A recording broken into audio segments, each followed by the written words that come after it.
majority have their way. Grace Nganga, KTN. Na kampeni za uchaguzi mdogo wa eneo bunge la Malava zikiendelea kushika kasi, mjadala mkali umezuka kuhusu uhalali wa mwaniaji wa kiti hicho kama kwa tiketi ya chama cha UDA David Ndakwa, ambaye bado anashikilia nafasi ya mwakilishi wadi wa Kabras Magharibi.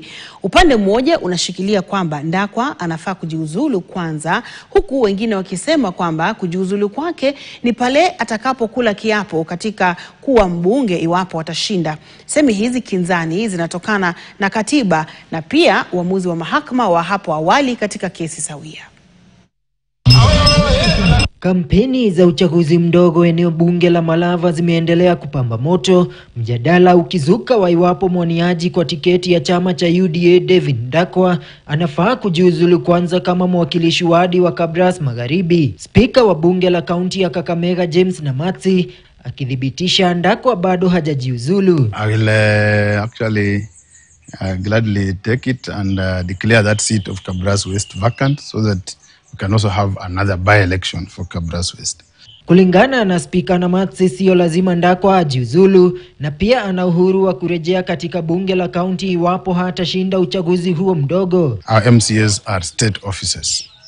If you look at section 43, it obligates public officers to resign but not state officers. Kwa upande wake, Innocent Undieki, mwenyekiti wa chama cha mawakili LSK tawi la Kakamega, anasisitiza kuwa ni kinyume cha sheria kwa mwakilishi wadi huyu kutojiuzulu, akinukuu kesi ya Clement Kungu dhidi ya Wanjiku Kibe, ambapo uchaguzi wa Wanjiku Kibe kama mbunge wa Gatundu Kaskazini ulifutiliwa mbali na mahakama kuu kwa kutojiuzulu kwanza kama mwakilishi wadi kabla ya uchaguzi mkuu wa mwaka 2017. Ndakwa, nilikuwa nimekuja na wakili leo kukutoa kwa res, kwa sababu wewe bado unakula mshahara kama MCA.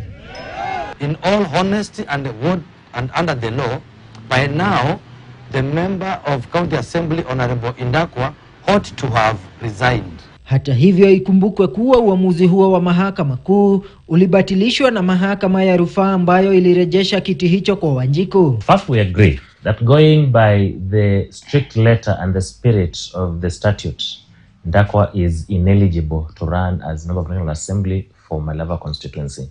But going by jurisprudence or other decided cases from the courts, Ndakwa is eligible because his predecessors, like the Honorable Wanjiku Kibe of Gatundu North, have contested for elections without resigning, and the Court of Appeal has upheld their decision not to resign. Kutokana na mjadala huu, wachanganuzi wa masuala ya kikatiba wameonya kuwa iwapo Ndakwa atatoa ushindi katika uchaguzi huo mdogo, awe tayari kwa mvutano wa kisheria mahakamani. The Wanjiku Kibe case was pegged on a general election.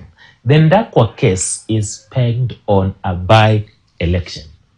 And that is why Ndakwa should not be sitting pretty if he goes before a fairly progressive judge. A progressive judge is to find merit or will find merit in any petitioner's argument that Ndakwa ought to have resigned within 7 days of his nomination. Ken Gashuhi, KTN. Ndakwa ende bunge ama asiende? Mtazamaji, tupate mapumziko mafupi mno na kisha tarejea na taarifa zaidi. Salia papo hapo.